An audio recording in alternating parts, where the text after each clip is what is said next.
Video games often get a bad rap in news media.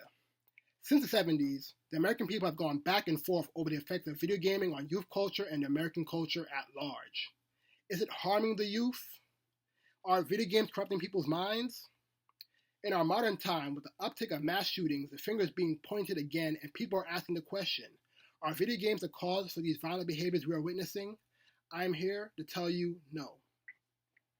Video games are a well-known and popular medium.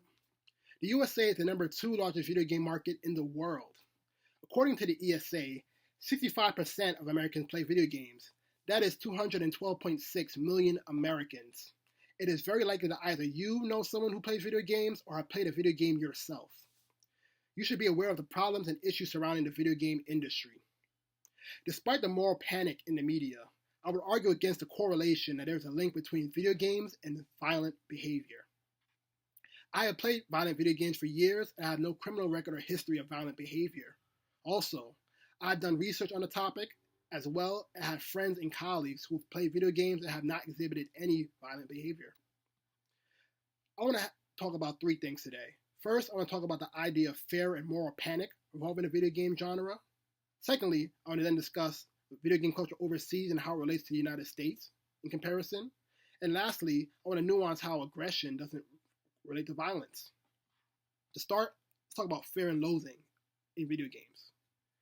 Video games, behind possibly social media, is one of the newer forms of media in the market today. As a result, it has received a fair amount of skepticism from the broad audience, especially from a much older generation that didn't grow up on video games or playing video games at all.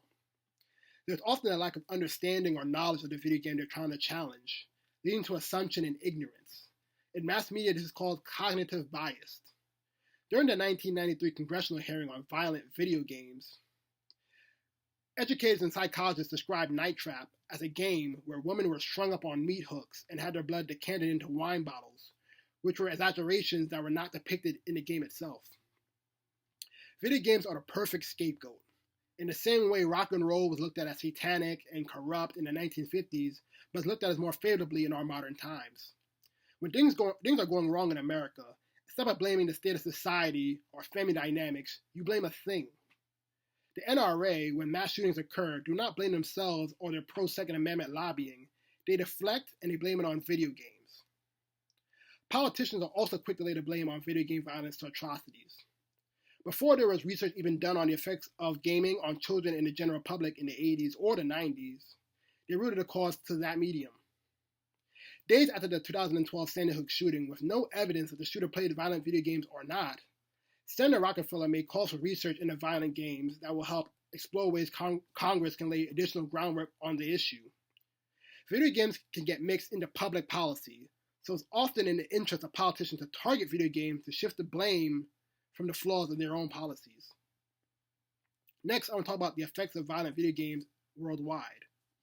Because if games are a root cause of violence, the trends show worldwide. However, violent crimes and atrocities are not as prevalent in other nations with many video game players. To start, China is the number 1 video game market in the world, and Japan is number 3, and the home to video game giants such as Nintendo and Sony. Yet, mass murders are rare in those countries. Also, Japan and South Korea have the lowest rates of violent gun deaths in the world, with Japan at 0.4% and South Korea at 0.5% per 1,000 people, compared to America, who has 4.43. Lastly, let's talk about aggression and its correlation to violence. Multiple studies on the topic have shown that while video games can cause stress and increase aggression, they cannot be linked to violence. According to the American Psychological Association, there's insufficient scientific evidence to support a causal link between violent video games and violent behaviors. To quote, attributing violence to video gaming is not scientifically sound and draws attention away from other factors such as a history of violence, which we know from the research is a major predictor of future violence. Mass shooters tend to have suffered from mental health issues and antisocial behavior, which all existed outside the game or before they even played the game.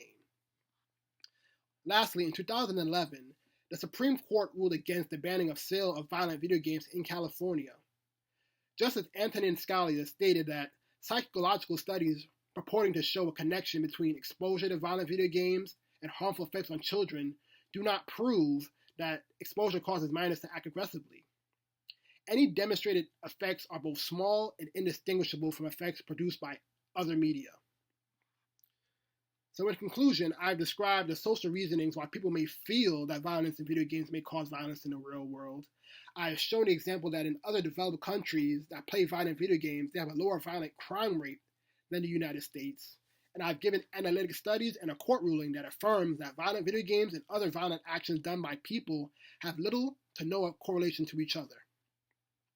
Violence in video games is not the cause of violence or violent behavior in America, whether it be youths or adults. The violence and atrocity seen in America today is deeper than video games. There are bigger factors to consider, such as mental illness and availability of guns under the protection of the Second Amendment. This uptick in violent crimes and massacres is an American problem.